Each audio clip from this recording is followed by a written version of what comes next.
You're listening. Let me start that again. You're listening to Addressing Gettysburg.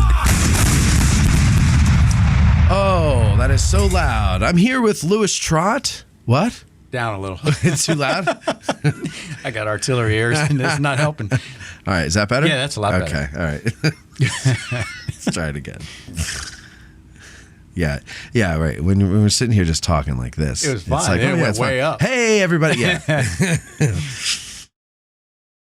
You're listening to Addressing Gettysburg. Hello, everybody, and welcome to this little promotion here for our final Get Out of the Car tour of the 2021 season. Can't believe it's the end of the season already, but that's what happens to them. Seasons end and new ones begin. And unfortunately, the one that's beginning is winter, which everybody knows is the worst season of the year. But it's necessary. In order for there to be life, there must be death. And winter is a season of death and misery and cold. And I want to die the whole season through. But then spring comes and I go, no, I want to live. And this is 43 years I've been going on this roller coaster, and it's really, really horrible. So I might move to Florida or Arizona one day, but this has nothing to do with anything. I don't know why we're talking about that. Louis Trott is with me, licensed battlefield guide extraordinaire, and the guide that we use for our Get Out of the Car tours for the last 2 years now. And Louis, hello. Thanks for destroying my happiness, Matt. Sorry, you don't like winter either?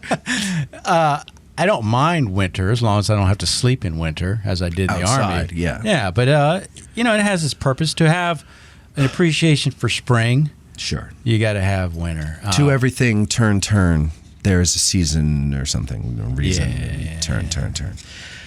But no, yeah, okay. Well, so. And I get to rest. Yeah. Well, I've been learning to appreciate the winter because lots I of get reading to rest. time. Yeah. Yeah. It's recuperation. The spring, summer, and fall just completely drain me. Like by this time of year right now, I'm like, my brain is just not. July and October, my brain just stops working. I understand. And a lot of people might be saying, has it ever worked before? But, well, I don't know. You've been listening to this show. You tell me. Has it worked? Has it worked in a bedazzling way? It's been good. I think it's been pretty good. Okay. Bedazzling is Bedazzling's not the word I was looking too for. sparkling. Yeah, I don't know what that means. Bedazzling is that's not what I meant. But anyway, promo for the tour. That's what we're really here for. Ladies and gentlemen, on October 16th. Now, first of all, let's start with October 15th. We've got an evening with the painting coming up. Our very own private evening with the painting with Sue Boardman, who does a fantastic job at it. I think there are 2 tickets that have become available. There were 4. 2 of them were sold. 2 tickets have become available. You need to send me an email, matt@addressinggettysburg.com, if you want to try to get one of those tickets. Otherwise, good luck. What time is that? Because I'm coming. Now, I need a reminder. That's going to be, I believe, 5 o'clock. Or right, when does the visitor center close? 5? It was 4. I thought so too, but I think it's 5. So it's like 5, and I think the show starts at 5:30. So Okay. get there around 5. Get there around close of the visitor center. We will, of course, be the ones allowed to go in, the VIPs of the evening, and you're going to like it. So if there are 2 of you out there, jump on this now that want to come. Single ladies to the front. Okay, so. Let's recap first, Louis. We've come to the end of this year. Now, and when we started off the year, we were trying to make these promos like an Ask a Guide. Yeah. But that's something we should do over the winter because it's hard to do it through the season. Yeah, and where I live in Virginia. I work during the week. It just gets hard to come up here, and I'm. It's like if you came up here on a Saturday in the wintertime.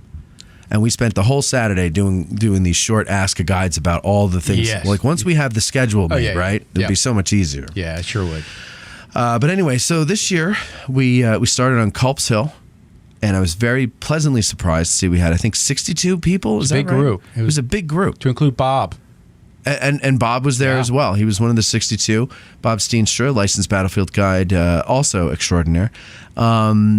now we ended last October's, we had 66. So I was expecting, I figured, well, that's because we were on the Today Show. People wanted to get their faces on TV. But then when we started off this year's season with 62, and we only had 4 less, and I think I know who those 4 are because they're my friends and they weren't here. That's pretty good. That's pretty damn good. And we were up on Culp's Hill doing Green's Brigade. Yep. And then what was the favorite one that you had? What was your favorite this year? I don't know. Now, you weren't with us when we almost burned in the fiery crash. I was waiting for you on East Yeah. Calvary Field. I got a text. There's problems. Thought we were going to add to the casualty count. Right. But everybody made it. We all made it. It was a hot day that day, too. Very hot day. I was sweating. And it wasn't a fire. It was just an antifreeze leak. Yeah. But it scared people. Yeah. That was enjoyable because you don't get out there very often. Right. I liked it. I didn't plan it this way. I should say that I did. It makes me look smarter than I am. But the next month was Farnsworth's charge. So it was in sequential order. I really enjoyed that one because people don't get down there and talk about it a lot. And I got a lot of good feedback from people just walking along afterwards saying that they liked it. And the next month, people were telling me again how much they enjoyed that because nobody really goes down there. I really enjoyed... well, that's the whole idea of these tours too, right? Yeah. It's to go to the places where you have to kind of get out of the car. I enjoyed the one we did on Little Round Top. Yeah, that was a good one. Yeah. We had almost 60 there as well. 16th Michigan, yeah. And I was surprised at the numbers of people that kept coming out. I don't know how people take this stuff. In a normal tour where people just come, they want to see the battlefield, they don't know anything other than the name Gettysburg. Right. I just tell stories. And they're the stories that I know, every guy knows, and it helps relate the story in a human way to that person. You try to have an emotional connection with the tour group. But on these tours, I feel the audience is more advanced. They know a little bit more. They know who won the battle, so I can't fudge that. Right. And so I do a lot more reading. I try to make this about the soldiers and what they said about this fight. And then if you can correspond what they're saying to the actual terrain you're standing on in some way, I think that really makes it effective. So I didn't know what to expect, how people, because everybody has their own technique guides and stuff. Well, you didn't know what to expect. From the audience, or how would they feel about it? But they keep coming out. They keep coming out. And I'm not paying them to come out. No, me neither. I don't see them but once a month. So I really appreciate it, and they're great people. I love to sit and talk afterwards at whatever establishment we eat at. Yep. It's just fun. Except for this one guy. He always wears... the guy with the shirt. With Jim Hessler's shirt. That guy. He's a pain. He doesn't come on our tours, but he wears the shirt to our lunches. He taunts us. So as far as favorite tour, I think they've all went well. And it's hard for me to pick one because I concentrate tour by tour. Yeah. All my focus is on the tour coming up. And then I don't forget about the previous tour, but I leave it behind because I'm wall in on the next tour. Yeah, so I get that because when we do these shows, like people will send me an email and they'll be like, "Oh, they'll be like one guy sent me an email the other day and he said Iwo Jima wasn't faked." I go, "What the hell are you talking about?" And I had to explain to him. I go, "Here's the deal. When you're doing these, like I don't have an outline that I'm going off of. I'm doing it off the top of my head. And you get into a conversation, and sometimes when you get in a conversation, your brain misfires and you say things, you try talking for an hour and be compelling or interesting or whatever and see what comes out of your mouth. You're lucky I'm not making, X-rated jokes. Like that's what I'm focusing on is not getting dirty. That's So the thing is, like, I don't remember anything from that show because I haven't listened to it since it originally came out. And the minute it's out, I forget everything on it because I'm already on to the next one. Yeah. You can't. So it's hard to remember. But luckily, as a person on the tour, not giving the tour, it's easier for me to remember my favorite. And I think Little Round Top was my favorite one because even though there's people always say, well, Joshua Chamberlain wasn't the only one on Little Round Top and everything like that.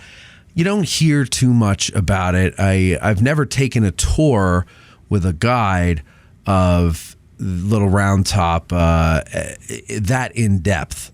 You know, I mean, when in the old days of the bike tours, I would go on every tour. And so, of course, we would do a little round top, but it would be 20th Main centric, and then you go to the top so people could take pictures, you know? Yeah. So we really didn't get much more of it. So I liked Little Round Top for that reason. And I'm very much looking forward to next month's. Or meaning this month's. Yeah, this month's, which is Wrights Brigade. Yep. Another... rarely talked about, but it's rarely talked about, but there is like a pocket of nerds that love to bring it up because it's that one thing. It's like, well, we know about it, but not everybody knows about it. Everybody thinks Pickett's charge, but Wright got there, you know, this cool little secret. And so tell us what we're going to do. We will start at the Virginia Monument, and because of fence lines and the way the fields are, we won't be able to walk the exact path, but we're going to walk the path as best we can of Wright's Brigade as they come across the same fields that Pickett's division is going to traverse the next day. And we'll discuss how far they get. Do they punch through the Union line or not? You know, it's debatable. But we'll walk that ground, discuss what happens. They run into some artillery along the way. We'll talk about what happens there and the Union forces that are opposing them. It's interesting to me that when Pickett's men come across, who shows up on their right flank? Men from Vermont. When Wright comes across, who ends up showing up on their right flank? Men from Vermont. It's the same thing. There's reasons for that, and we'll see how far they get. The fun part is where to park. Yes. Because where you're walking. we park? Well, it depends on if you want to walk the field twice. Well, you're going to walk it twice unless you got good friends that are going to drive you around. Yeah. So I would it's like recommend last carpooling. year. Yeah. You can park on Confederate Avenue near the Virginia Monument. That's where we're going to start from. We're going to walk across the field. We'll end up on Cemetery Ridge. So you could park on Cemetery Ridge, walk across to the start point, then walk back to your vehicle. So either way, you're walking twice. Yeah. Unless you have someone you know who's bringing their own car, and one of you leaves your car in one, and one leaves it at the other, and then you just drive each other to the cars. And I'll probably park on Cemetery Ridge. Is that right? Cemetery. That's the Union line. Yeah, and walk across, and then when we get done, I'm at the end. That's what I did So last you're going year. to walk both ways. Yeah. I enjoy the walk. It's I should be walking both ways. yeah, I enjoyed it last year. I did that last year. I came out early. The difference, I'm hoping it's not a lot of rainfall the week prior because that makes the field soggy. Yeah, and that's the problem we had last year. It was soggy. Yes. But it was fine. Yeah, I think so a little bit because I had boots on. My boots were soaking wet. The takeaway from last year was the little fella that had his little notepad. Little Gideon. Gideon was I hope great. they come again. I don't think they are. I mean, I don't know, but He was good. yeah, that kid was great. I tell people on regular tours when we have young people, I always involve the young people. I'll just figure something to ask them. I'm asking them questions, not to put them on the spot, but to keep them engaged. Because I tell them I don't want to sound morbid, but I'm going to grow old and die one day. I've already got the first part covered.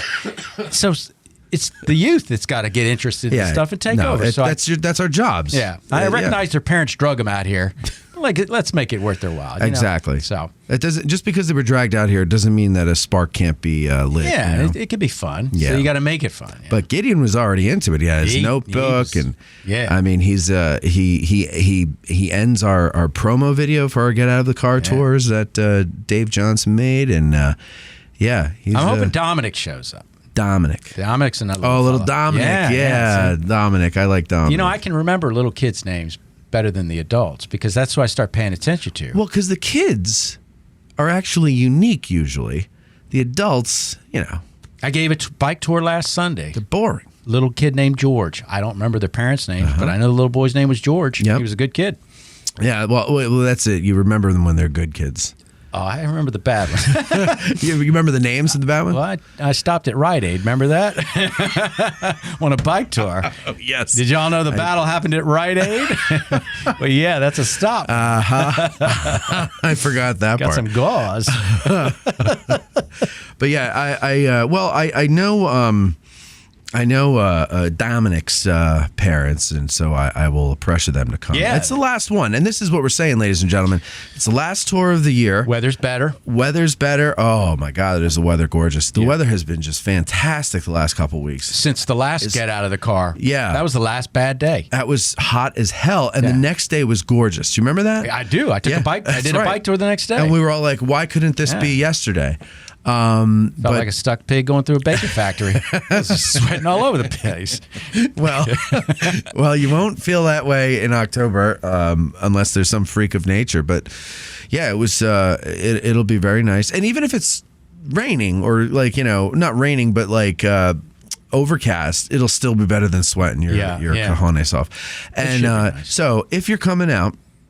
We are walking through fields, so have some good footwear. It might be muddy in places. Of course, we'll try to avoid that when possible.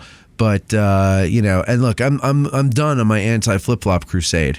So you want to wear flip-flops? Go ahead, be my guest. Don't come crying to me if the conditions aren't good for you. Your producer sort of shoots that down every time. He wears flip-flops. He likes his flip-flops. Yeah, he does. But he doesn't wear them walking out in the field like that. I mean, he did it once to prove something to me, but please, come on. But yeah, that we go rain or shine. What's that saying that y'all say there, Lewis? If you ain't raining, we ain't training. If you ain't raining, we ain't training. And so that is the key here, ladies and gentlemen. And I always say, if it ain't pouring, we ain't learning. And now you're bedazzling me.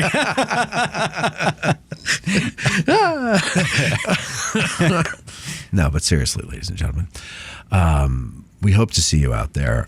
We do like to see as many of you as we can. Get to talk to you and shake your hands, and then of course we'll be going to the Farnsworth House afterwards. Good eats. It is a fine. I love sitting out in that beer garden. I went out there Friday and Saturday night this week because I was just like, it's just beer garden weather. If I lived here, I'd probably frequent that place a lot too. I just love to go and sit there. I went alone both times. I read it. Well, I brought a book with me the first time, but I bumped into Veronica and her mom, and so I went and sat with them, so I didn't get any reading done. But then the next day, I went and I got some pretty good reading done. Yeah. Tim Smith came over, talked to me for a little bit, but then, Tim, I love Tim's way of exiting a scene. He just exits. Yeah. Why mess around? Yeah, just goes, well, and then he gets up and walks away. Did he tell you the book you're reading's crap? No, he'd never heard of the book. It's about Custer at the Little Bighorn, but it's a psychobiographical inquiry. Oh, yes, and it's not very long. It's it's a rather thin book, but the writing is very small, so there's a lot in there, and I find it interesting because the guy is a very controversial guy, and most shallow thinking people say, well, he's just an asshole. Yeah. But, a person who understands human beings understands that... Certainly more complex than he's made out to be. Certainly. And he was a person just like the rest of us. Yeah. The only thing is that he's under a microscope and we're not. So anyway. If he took Farnsworth's place.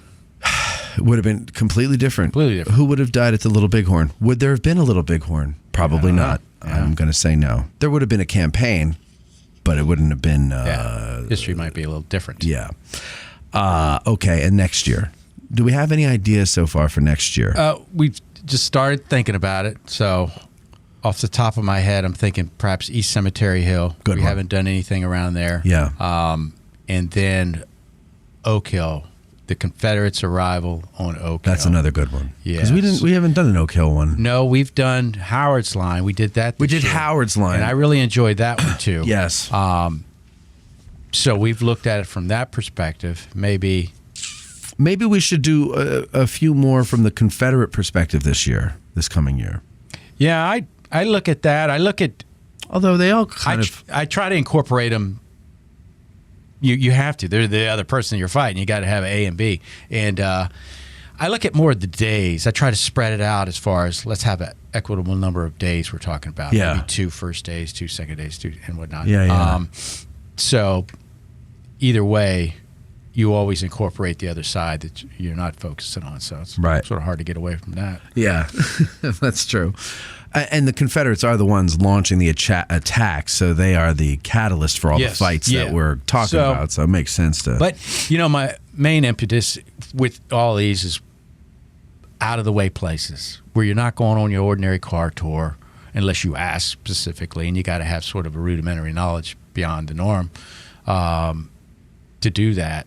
So trying to find things that aren't ordinarily talked about, you got to get out of the car to explore, and that are just interesting. What about maybe we could do one when the tree fell on the Porta-John on Little Round Top? I talked about that today. Did you really? I go by there coming off on the bike, coming off Little Round Top. I was like, hey, see that? There used to be a big tree over there. Clearly there's not one there anymore. And you know what? You're not the only one who incorporates that into a tour. I've heard other guides say Well, I've got a picture, and I tell them I came by after they removed the tree, and I've got a picture of it. The toilet seat's still up. That's... I say if I look at that picture, that's the first thing I see is the toilet seat is up. And I say the only reason I'm laughing is because the person didn't get hurt. Yeah. He's yeah, no. If the person got hurt, but he had to call the fire department to get out of there, and the toilet seat's They up. thought he was that they were being pranked. Oh God. Oh yeah, that's a tour stop now. Bad and Rite Aid.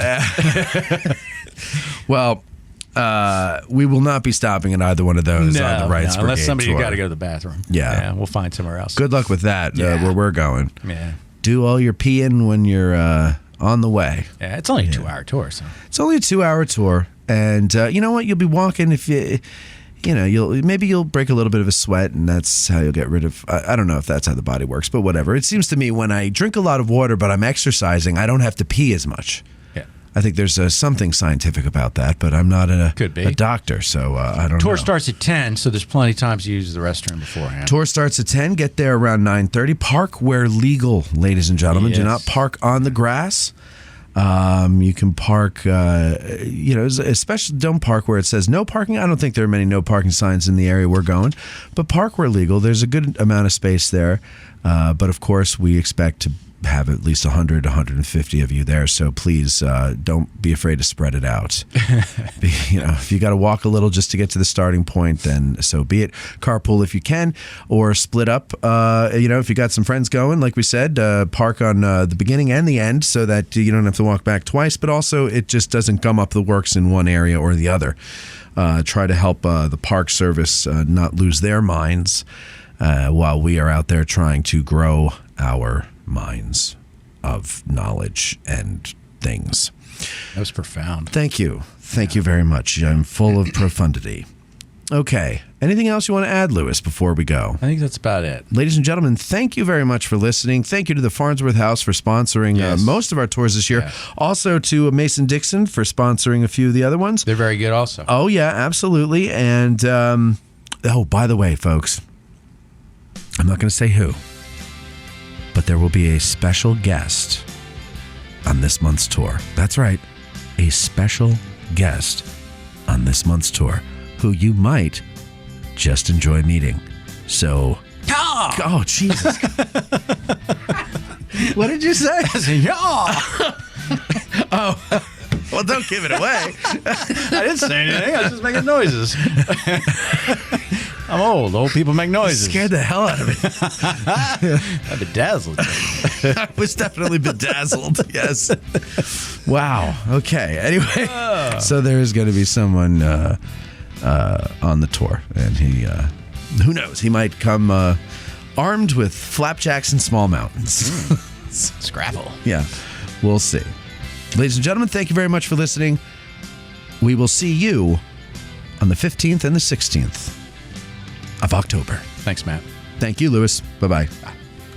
Our hearts so stout have got us fame, forsooth 'tis known from whence we came. Wherever we go, they dread the name of Gary Owen in glory. Instead of spa, we'll drink down ale and pay the reckoning on the nail. No man for debt shall go to jail from Gary Owen in glory. Instead of spa, we'll drink down ale and pay the reckoning on the nail. No man for debt shall go to jail from Gary Owen in glory.